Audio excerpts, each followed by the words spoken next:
김치 종주국이 중국이다. 의아하시죠?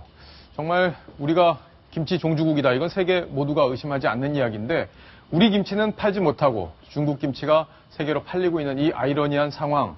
왜 그런 건지 또 이 중국 김치에는 어떤 문제들이 있는지 그리고 우리 식탁을 얼마나 점령하고 있는지 이런 얘기들 지금부터 자세히 점검을 해보겠습니다.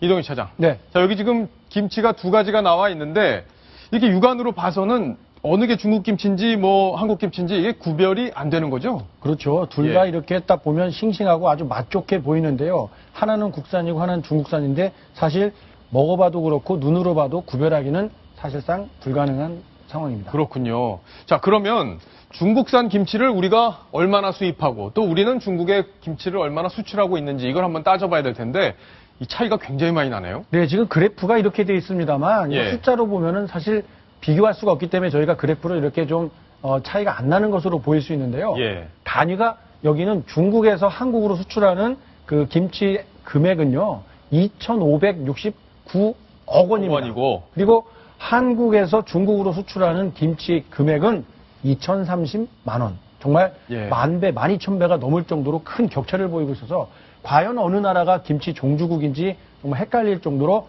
중국산 김치가 한국으로 대거 쏟아져 들어오고 있습니다. 그러니까 이 그래프가요, 스튜디오 천장까지 올라가야 되는 거네요. 그렇죠. 좀 요만큼 1cm 대 1m 정도 돼야 맞는 거다. 그리고 참 이렇게. 이해하기 어려운 이런 상황인데 여성원 변호사님. 여러 가지 이유가 있을 텐데 중국에서 우리나라 김치를 수입하지 않는 이유가 있습니까? 그러니까 그 중국이 절임 채소 예. 이 부분에 관해서 그 일정량의 그 균이 있으면 안 된다. 균. 예. 예. 기준을 유산균. 제시했는데 예. 이게 중국의 어떤 횡포라고 할까요? 그런 거죠. 왜냐하면 균 중에는 사람에게 이로운 균도 있고 해로운 균도 있는데 예. 우리 김치에 있는 균은 사실 이로운 균이거든요. 글쎄요. 근데 중국에서는 이걸 그냥 가리지 않고 균으로 취급해가지고 박테리아가 왜 이렇게 많냐 이러면서 수입을 금지한 거죠. 네. 거기에 맞추려다 보니까 한국 김치가 좋은데 오히려 중국의 기준이 안 맞으니까 수출이 안 되고 있는 거죠. 아니, 그렇다면은 균이 문제라면 중국 내에서도 생산을 못하게 해야 되는데 중국 내에서 생산해서 외국으로 파는 거는 문제를 안 삼는다는 건데 자, 이번에 박근혜 대통령이 중국에 갔을 때 네. 바로 이 문제를 지적을 했었죠. 그렇습니다. 리커창 총리를 면담한 자리에서 예. 중국 당국에서 이 까다로운 규제 갖고 있으니 한국 김치가 수출하는데 큰 어려움이 있다. 그래서 관련 규제를 좀 완화해 달라라고 박근혜 대통령이 리커창 총리에게 요청을 했습니다. 요청을 했군요. 그리고 리커창 총리의 반응도 나쁘지 않았습니다. 관련 조치를 가속화해서 좋은 소식을 알려주겠다. 이렇게 하면서 한국산 김치가 중국으로 더 많이 수입될 수 있도록 관련 규제를 풀어주겠다라는 뜻을 분명하게 밝혔습니다. 근데 그 뒤로는 아직 새로 나온 얘기는 없어요?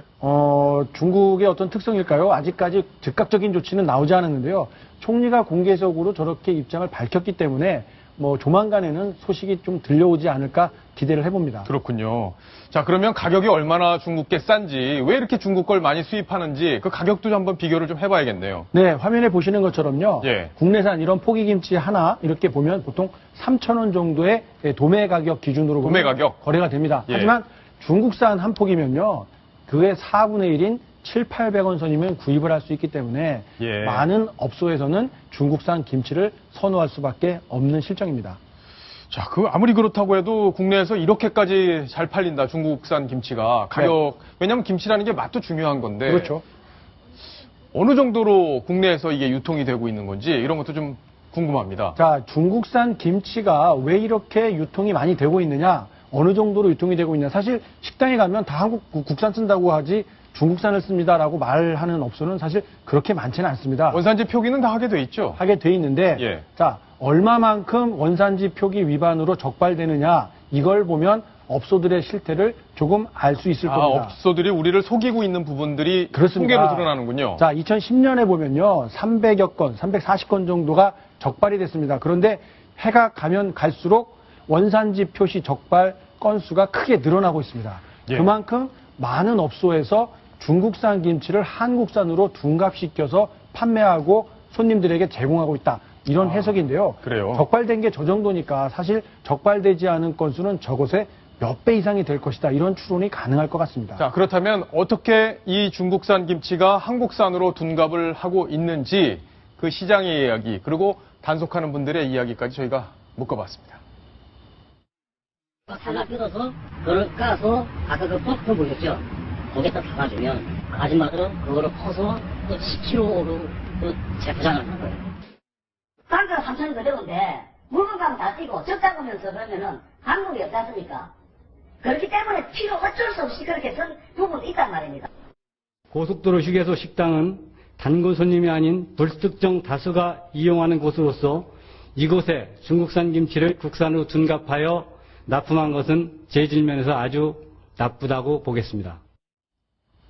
아, 그러니까 속고는 먹으면 안 되잖아요. 사실 그렇죠. 중국산이라고 알고는 먹을 수 있는데. 맞습니다. 자, 그러면 어디가 이렇게 중국산 김치를 많이 쓰는지, 얼마나 많이 쓰는지. 지금 인터뷰에 나온 내용처럼요. 예. 그 단골 손님이 아닌 지나가는 손님이 많이 가는 고속도로 휴게소나 예. 단체 급식소 이런 곳에서는 뭐 절대 다수가 쓰고 있는 것으로 파악이 되고 있습니다. 아, 그렇군요. 그러니까 절반 이상이 지금 쓰고 있는 중국산 건데, 김치의 외식업체가. 절반을 이렇게 고속도로 휴게소나 예. 대형 급식 시설에서 소모를 하고 있다. 이렇게 파악을 하시면 되겠습니다.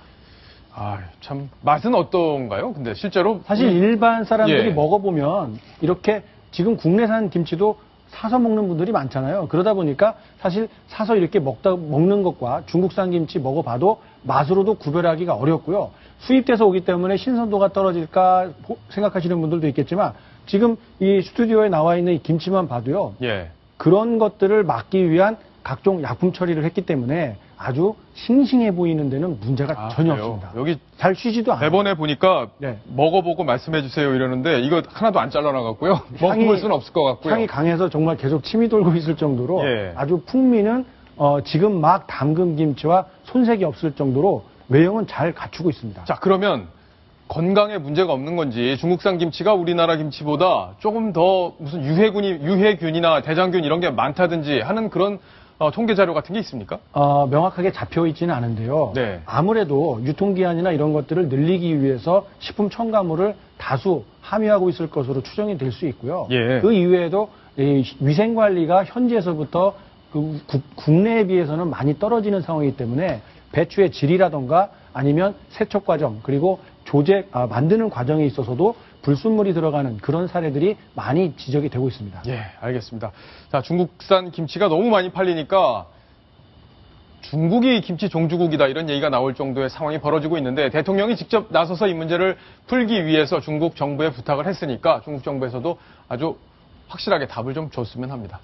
자, 김치 관련 이야기들 자세히 한번 짚어봤습니다.